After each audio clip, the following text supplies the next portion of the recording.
Cristo a fin de que fuésemos justificados por la fe. Amén. O sea, Dios, querido hermano, sabía de antemano que el hombre no iba a poder cumplir con la ley, no tenía la capacidad para poder darle cumplimiento, la carne es débil, es atraída por la propia concupiscencia que está en el ser humano, lo arrastra a pecar, cumplía 1, 2, 3, 6, 7, 8, al 9 ya no llegaba y fracasaba. Por lo cual, ¿la ley para qué era?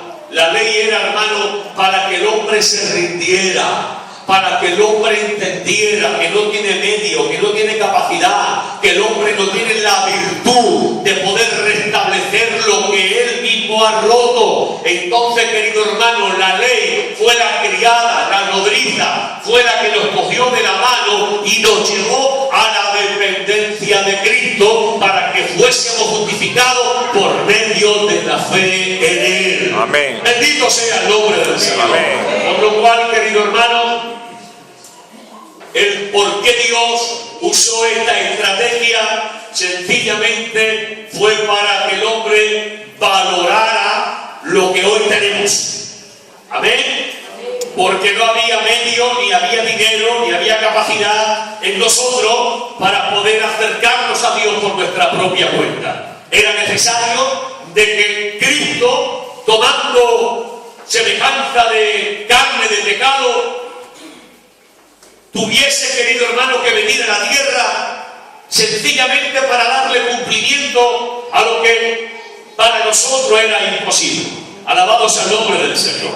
Esa fue la causa, querido hermano, el por qué Dios tuvo que tomar un cuerpo y hacerse un hombre.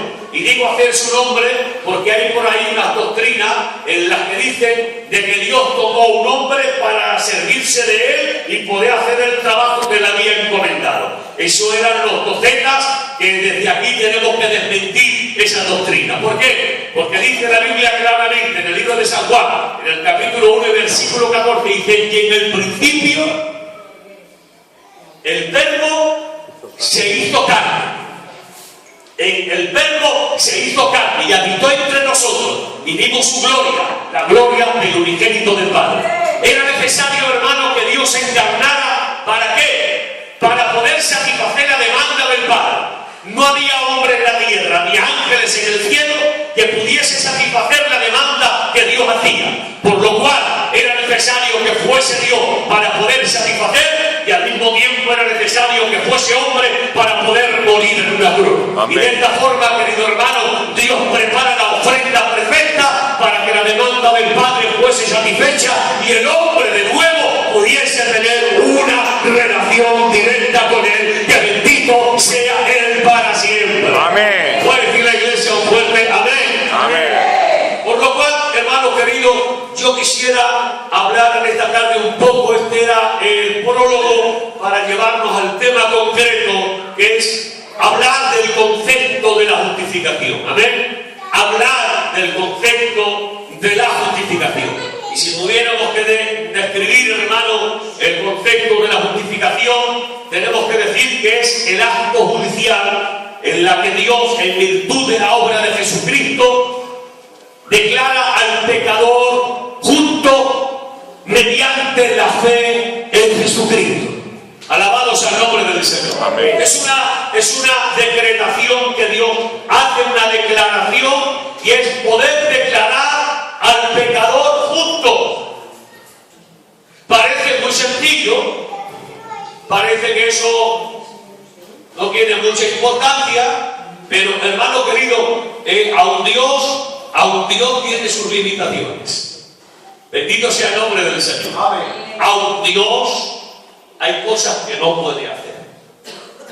¿Saben ustedes por qué no puede hacer? Porque su propia naturaleza se lo impide. No por impotencia, sino por su propia naturaleza. A Dios le impide. Y vamos a ir mirándolo a través de la palabra, el por qué Dios no puede, hermano, pasar nuestros pecados de cualquier manera por alto. Dios declara que el pecador ya no está, hermano querido, bajo la pena que la ley sanciona, que es condenación eterna. Cuando Dios declara a un hombre justo por medio de la fe en Jesucristo, por medio de la fe en Jesucristo, cuando declaramos que tenemos la fe en Jesucristo, nos estamos aplicando, hermano, la justicia de Cristo sobre nosotros. No es una justicia natural del hombre, es una justicia imputada, aplicada para el hombre. Dios declara que Jesucristo es justo y toda su obra fue justa, y esa justicia nos es imputada, aplicada. De tal manera que el Padre, cuando a usted lo mira a través de Jesucristo. Si lo mirara sin Jesucristo por medio, lo seguiría viendo inmundo y lo seguiría viendo sucio. Lo que hace que el Padre nos vea limpio, justo y perfecto es porque siempre nos mira a través de nuestro Redentor, que se llama Jesús de Nazaret, y que la gloria sea para Él, ahora y para siempre. Amén. Bendito sea el nombre del Señor. Amén. De esta manera que todos los que estamos en Cristo, hermanos, somos restaurados a favor de Dios y se restablece la amistad con Dios.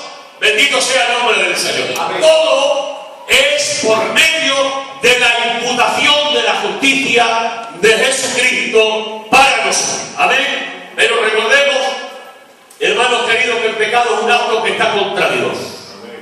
El pecado es un acto que está contra Dios, y la cual, querido hermano, le sigue una enemistad, una contrariedad con Dios.